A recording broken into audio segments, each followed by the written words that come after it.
J'organise là, le 16 août une journée autour des eaux douces de la mer Morte. Vous savez que la mer Morte, c'est notre mer la plus salée sur la planète, mais tout autour, il y a des eaux douces, des sources, des lacs, il y a des réserves magnifiques, il y a des rivières. Coup de pouce, découvrez le savoir-faire et les idées des entrepreneurs au Lim. Mais aujourd'hui, j'ai le plaisir d'accueillir un guide que vous ne connaissez peut-être pas encore. Il s'appelle Florent Mosché Salama. On est ravis de le recevoir. Bonjour Mosché. Bonjour. Alors Florent, Mosché, je ne sais plus. Qu'est-ce qu'on dit les deux ? Florent, voilà. Mosché pour les intimes. Ok, comme on veut. Voilà, d'accord. Comme on veut. Alors, vous êtes guide depuis combien de temps, Florent ? Très peu de temps, ça doit faire 2 ans et demi, quelque chose comme ça. Ben, c'est quand même pas mal. Donc, voilà. Vous avez fait votre aléa depuis combien de temps ? Alors, j'ai fait mon aléa il y a 8 ans, okay. Justement. Parachute-ré. Donc on y est presque. On y est presque. C'est toujours un moment très émouvant. On a fait notre alia sur un coup de tête bien réfléchi, je dois dire. Et on est bien heureux, je crois. Vous êtes bien heureux. Alors vous avez changé complètement de métier. Alors oui. Pourquoi avoir voulu être guide ? Qu'est-ce que ça vous apporte d'être guide ? Écoutez, moi j'ai deux amours, hein, comme Edith chantait, mon épouse, et puis j'ai Israël.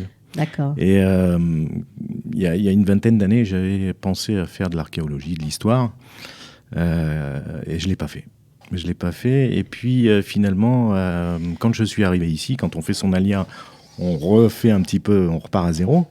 Et je me suis dit que ce serait une bonne idée de me balader partout dans cette terre d'Israël et surtout de la montrer. Voilà. Et puis surtout, quand on fait la formation de guide, il y a beaucoup d'histoire, beaucoup d'archéologie. C'est pas facile. Ouais. En Israël, c'est une formation vraiment complète, sérieuse, passionnante, je dois dire, parce qu'on traverse le pays du nord au sud et d'est en ouest.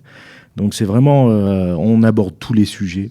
Alors, il y a la politique, l'histoire, les religions, la géologie, la faune, la flore. Enfin bref, c'est passionnant. C'est passionnant. Et puis, cette petite grande terre, elle est vraiment très passionnante. Ben, c'est sûr. Alors, vous faites plein de visites, plein de choses. C'est quoi votre spécialité ? Alors, ma spécialité, c'est les découvertes. Okay. Moi, j'aime faire découvrir, par exemple, Jérusalem. En ce moment, j'ai entamé un cycle de découverte de Jérusalem. Alors j'aime bien le terme découverte parce que effectivement je m'adresse aujourd'hui, compte tenu de la situation, je m'adresse plutôt à des francophones et souvent j'entends mais on connaît bien Jérusalem, on connaît bien Israël et à la fin de mes visites en général les gens me disent mais c'est formidable, je connaissais pas. Et il y a dimanche donc j'ai fait une visite découverte de Jérusalem avec un monsieur qui était là depuis 43 ans et il m'a dit Florent, tu m'as fait découvrir Jérusalem, où je vis depuis... vous avez fait, on va dire, une balade autour des portes de j'ai fait ça, oui. Alors, j'ai des thèmes. En général, je fais des thèmes. Je fais le Mont des Oliviers, les portes, les quartiers de Jérusalem. J'ai fait une visite il n'y a pas longtemps des portes de Jérusalem. Je me concentre sur, effectivement, cette vieille ville avec ses murailles et avec l'histoire de toute cette diversité des quartiers, etc. Ouais. Alors aujourd'hui, on a un avantage, je dis avantage, la ville est déserte de ses pèlerins, de ses touristes, et c'est une visite privilégiée, c'est une visite très intime avec la ville. On a l'impression qu'on est les seuls à la fouler. Ouais. Voilà, nous sommes les touristes de cette ville, enfin les touristes, non, nous sommes... les habitants de cette ville, il faut venir la connaître. Elle est très généreuse. Et alors, les francophones, c'est vrai, n'ont pas tellement l'habitude, ou en tout cas les autochtones, de prendre un guide. Non, ils connaissent. C'est pas dans les usages. Voilà, ils connaissent, ils ont été au Kotel. Et parfois au Kotel. Mais je parle même des gens qui vivent ici, quoi. Oui, ça veut dire que, voilà, ils n'ont pas l'habitude, c'est pas un réflexe. C'est pas un réflexe. Et moi, par exemple, ma visite découverte commence par, en ce moment, c'est la porte de Jaffa. Mm-hmm. Entre la porte de Jaffa et la tour de David, qui sont à peu près à 100 mètres l'une de l'autre, je passe une demi-heure. Une demi-heure, on ne peut pas faire 5 mètres sans avoir une histoire à raconter. Cette ville est tellement riche que chaque pierre, elle a une histoire. Alors voilà, on prend un guide et on passe un bon moment. on prend le temps de connaître cette ville.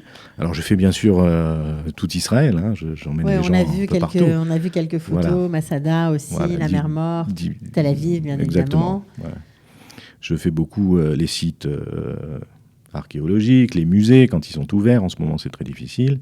Voilà. Pour l'instant, je fais ces visites de Jérusalem. Alors, c'est plutôt vous qui sollicitez en ce moment les gens, c'est-à-dire que vous êtes obligé de vous réinventer un petit peu et d'avoir des idées, des thématiques particulières. Oui, bien sûr. Je sollicite. Hein, j'essaye de faire...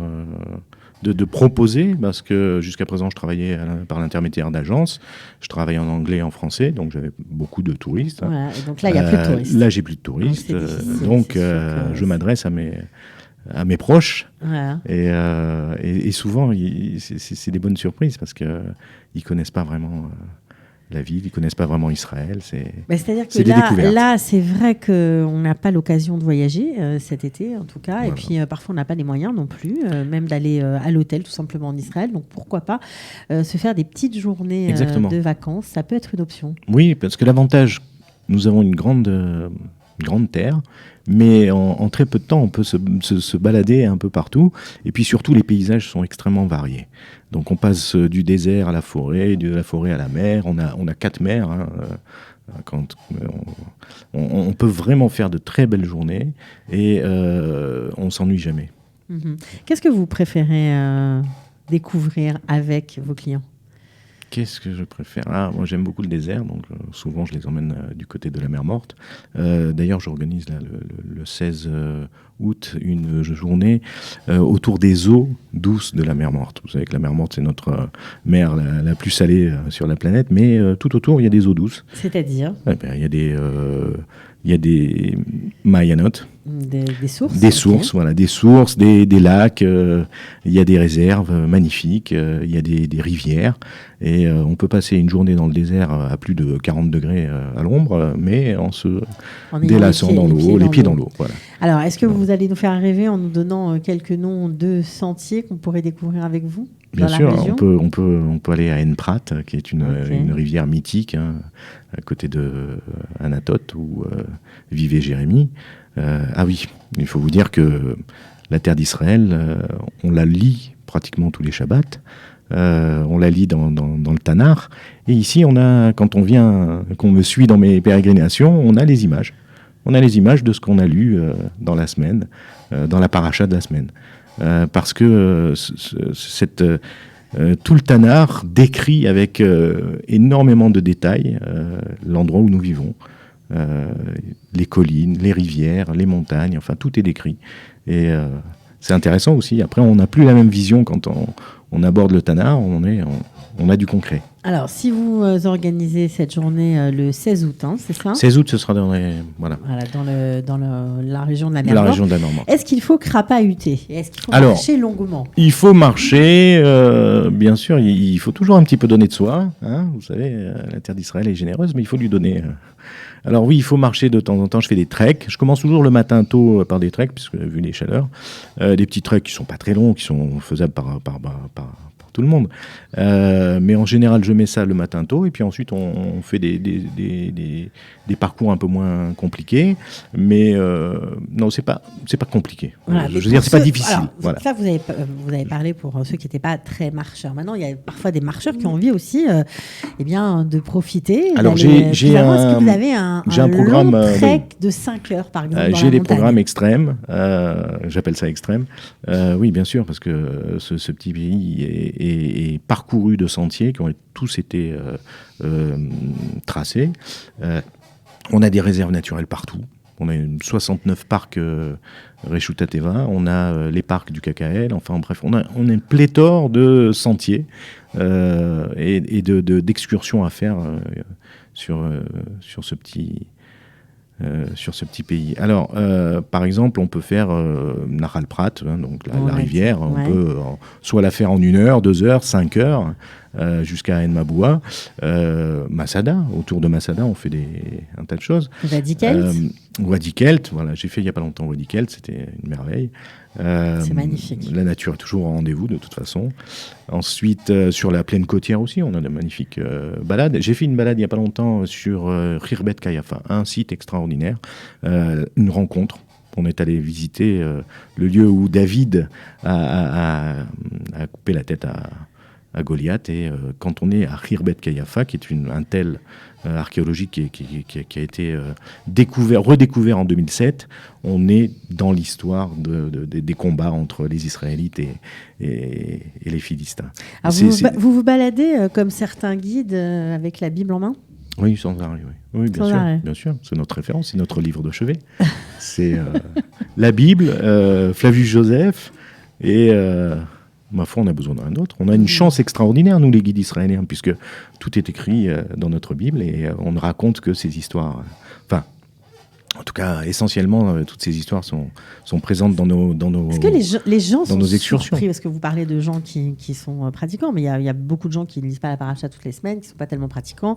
Est-ce que ça les surprend à chaque fois ? Bien sûr, oui. Alors, j'ai travaillé longtemps avec des touristes qui n'étaient pas forcément juifs, pratiquants. Ou ni juifs, et eux-mêmes étaient déjà extrêmement émerveillés par toute cette foisonnement d'histoires et de découvertes. Et aujourd'hui, avec mes co-religionnaires, oui, ils sont étonnés. Ils sont étonnés parce qu'effectivement, quand on vous parle de Hiskiyahu Améler, de Yehoshua, et qu'on peut aller là où les enfants d'Israël sont rentrés dans la terre d'Israël, où on peut aller voir où David a installé son Harmon, oui, c'est extraordinaire. Parce que on donne corps à une histoire qu'on a entendue toute notre enfance avec... Paracha de la semaine et le Tanakh. Ouais. Alors, est-ce que vous nous avez parlé de la visite du 16 août, mais vous avez d'autres visites pendant le mois d'août d'organiser ? Alors, pendant le mois d'août, oui. Alors, j'essaye de faire donc, les visites en fin d'après-midi pour la chaleur, le dimanche et le mercredi pour Jérusalem. D'accord. C'est des visites qui font à peu près 2h30. Quand je parle beaucoup, ça fait 3 heures, mais bon. Oui, je suis un invétérable bavard. Voilà, okay. Je suis très bavard. Et donc, je ne sais pas m'arrêter de parler de Jérusalem. Donc ça, c'est les 2 fois par semaine Voilà, 2 fois par semaine, j'essaye de faire des balades. Hein. Et le reste du temps, j'organise donc au coup par coup En ce moment, c'est très difficile parce qu'on ne peut plus louer de bus. On doit se débrouiller avec du covoiturage. On fait attention à Tzarat Briout. On garde les masques, les distances. On fait attention. Mais là, je propose. Alors, il faut voir sur mon. J'ai pas vraiment de site. J'ai surtout une page Facebook. Une page Facebook. Donc, c'est Florent Sama. Voilà, c'est Florent Tourguide Israël. Florent Tourguide Israël. Ok. Voilà. Donc, on monte sur cette page Facebook. Alors, on monte sur la page Facebook. Il y a les informations des différents excursions que je propose. Les tarifs sont très amicaux. Ça veut dire quoi ? Ça veut dire, par exemple, à Jérusalem, je fais 60 shekels par personne. En extérieur, c'est aux alentours de 90. Alors, toujours, le guide, ça comprend donc la prestation du guide, mais en général, il faut rajouter les entrées au parc, et puis les repas, etc. Voilà. Ouais. Et les transports. Voilà. Donc ça, c'est déjà pas mal. Alors, c'est vrai, on le dit, on le répète, oui. Que quand on visite Israël, une région, un endroit, un parc, peu importe, avec un guide, c'est pas la même chose. C'est pas la même chose. Hein. Je parlais avec ma femme hier, elle me disait, mais tu te souviens, tu nous as fait visiter le Golan. Et pour moi, le Golan, c'était un grand plateau désertique. Et puis, quand on est arrivé là-bas, on a commencé à parler des guerres d'Israël, de Bashan, de Og, Meler à Bashan. On a commencé à parler de tous les sentiers, les rivières, les sources, etc. C'était extraordinaire. Et puis, ça prend corps, ça prend image. C'est ça, on essaye de donner des images à cette terre qui en manque pas du tout. Voilà, bon, alors en tout cas, tarif abordable, oui. Amour du pays. Apparemment, il se fera un plaisir de vous guider, voilà, de vous faire découvrir l'histoire d'Israël. Florent Tourguide Israël sur Facebook, vous pouvez le contacter. Merci d'être venu. Voilà, nous aussi, on essaye de donner un petit coup de pouce et voilà, et de faire ce qu'on peut pour aider tous ceux qui sont comme vous dans ce marasme un peu compliqué, on fait face comme on peut. On fait face. Et en tout cas, c'est une chance. Quelque part, c'est une chance pour tous les francophones d'Israël de découvrir le pays autrement. Exactement. Si je peux juste finir, c'est une chance aussi de passer cette période ici en Israël. Voilà, ce sera le mot de la fin. En tout cas, merci beaucoup Florent Moshe Slama. Donc guide, il peut vous emmener partout, dans tout le pays. On était ravis de vous accueillir. On vous souhaite un bel été plein de visites. Coup de pouce, découvrez le savoir-faire et les idées des entrepreneurs au Lim.